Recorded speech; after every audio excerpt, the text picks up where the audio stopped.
अब्दुल का और उसके परिवार का दिल बहुत बड़ा है। बंगाल सरकार में अगर थोड़ी सी भी शर्म बची है तो हमें उम्मीद है कि माफिक साहब के नाम पर, अब्दुल के पिताजी के नाम पर बंगाल सरकार एक सरकारी स्कूल बनाएगी। हम इन चारों मांगों के लिए सरकार को 10 दिन का समय दे रहे हैं। 10 दिन में अगर भाजपा के गुंडे गिरफ्तार नहीं हुए और हमारी बाकी मांगे नहीं मानी गई तो हम बांकुड़ा डिस्ट्रिक्ट के जिला दफ्तर का, जिला कार्यालय का घेराव करेंगे और तब तक पीछे नहीं हटेंगे जब तक सारी मांगे मान नहीं जाती। अब्दुल ने कॉम्पनसेशन लेने से मना किया है, लेकिन सीजेपी ने निर्णय लिया है कि हम अब्दुल और उसके परिवार के लिए फंड रेजिंग करेंगे और जितना भी फंड रेज होगा वो सारा का सारा पैसा सीधे अब्दुल के परिवार को दिया जाए। एक बार फिर से भाजपा के गुंडे, चाहे वो राजस्थान की बात हो चाहे बंगाल की बात हो, ये लोग अपनी गुंडागर्दी से बाज नहीं आने वाले। हम लोग शिक्षा की बात कर रहे हैं, ये लोग हिंसा और नफरत की राजनीति कर रहे हैं। लेकिन इनको हम ये बता देना चाहते हैं कि अब तुम्हारा ये गुंडागर्दी, ये हिंसा नहीं चलने वाली। अब इस देश में शिक्षा की बात होगी, इस देश में मुद्दे की बात होगी और हम किसी से डरने वाले नहीं। अब्दुल इसके बाद फिर से स्कूल ठीक करो कैंपेन को लीड करें और इस बार ना सिर्फ बांकुड़ा डिस्ट्रिक्ट बल्कि पूरे बंगाल में अब्दुल और उसकी टीम घूमेगी और स्कूल ठीक कराने के लिए सरकार से बात करेगी। आप लोग इस समय जिस गांव में हैं वहां अंदर आने का रास्ता आप लोगों ने देखा होगा।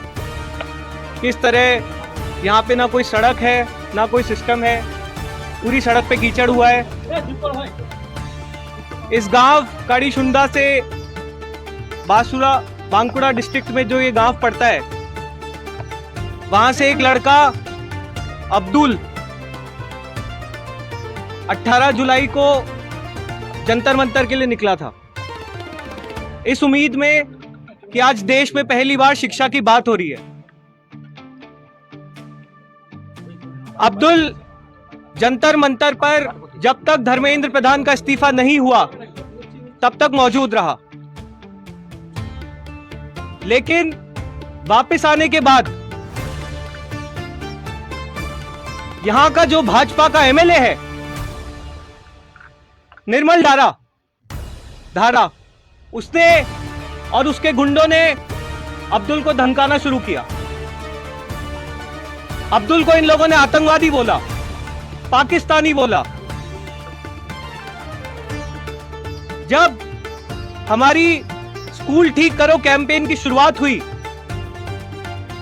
तो अब्दुल ने कहा कि वो शिक्षा सुधार के हमारे इस मुहिम में साथ रहेगा और वो सिर्फ इस गांव के हेडमास्टर से काशीनाथ डे, जो खुद भाजपा का एजेंट है, उनसे परमिशन मांगने गया था कि आप परमिशन दे दीजिए, मैं स्कूल देखना चाहता हूं, मैं स्कूल ऑडिट करना चाहता हूं और किस तरह से हमारे गांव का सरकारी स्कूल ठीक हो सके इस बारे में बात करना चाहता हूं। लेकिन इस घटना के बाद काशीनाथ ने भाजपा के गुंडों को इन्फॉर्म किया और जैसे अब्दुल घर पहुंचा, भाजपा के गुंडों ने सबसे पहले तो घर की लाइट काटी और उसके बाद पूरे परिवार पर हमला किया। अब्दुल के आप ये निशान देख सकते हैं। आप सोचिए कि जिसके गले में सरिये के निशान है वो गुंडे क्या सोच कर आए थे। बीच बचाव करने जब पिताजी आए तो उनको भी मारा। इसके बाद भी, इस घटना के बाद भी इंडस पुलिस थाने की पुलिस को कोई फर्क नहीं पड़ा। बिना प्रोटेक्शन के ये परिवार अस्पताल जाता है। अस्पताल में भी भाजपा के 200-300 गुंडे इंतजार कर रहे थे। वहां पे फिर से अब्दुल को और उसके पिताजी को इन्होंने मारा। बंदूक लेकर आए थे, चाकू मारने की भी कोशिश की, लेकिन इस समय पूरे टाइम पुलिस गायब थी। अब्दुल का परिवार जब पुलिस थाने कंप्लेंट लिखाने गया तो भाजपा के गुंडों ने उसको अंदर नहीं घुसने दिया। अब्दुल क्या चाहता था? अब्दुल चाहता था कि इस देश में शिक्षा की बात हो। बंगाल के स्कूल, पिछले कुछ सालों में बंगाल में 8,000 सरकारी स्कूल बंद हुए। बांकुड़ा जिले में 200 स्कूल बंद हुए। अब्दुल चाहता था कि स्कूल इसके जिले में भी सुधरे, इसके गांव में भी सुधरे। अब्दुल ने बताया कि जब वो यहां से जा रहा था जंतर मंतर के लिए तो उसके पिताजी ने ये कहा कि तुम देश के लिए लड़ने जा रहे हो, तुम जाओ। अब्दुल के पिताजी सच्चे देशभक्त थे। उन्होंने अपने बच्चे को आगे किया कि वो आगे बढ़कर इस देश में शिक्षा की बात करे। उसको भाजपाई पाकिस्तानी बोलते हैं, आतंकवादी बोलते हैं। असली आतंकवादी भाजपा की वो गुंडे हैं जिन्होंने अब्दुल को और उसके परिवार के साथ इस तरह की मारपीट की, इस तरह की गुंडागर्दी की। भाजपा जिसमें इतना दम नहीं है कि 2 मिनट शिक्षा के मुद्दे पर बात कर सके,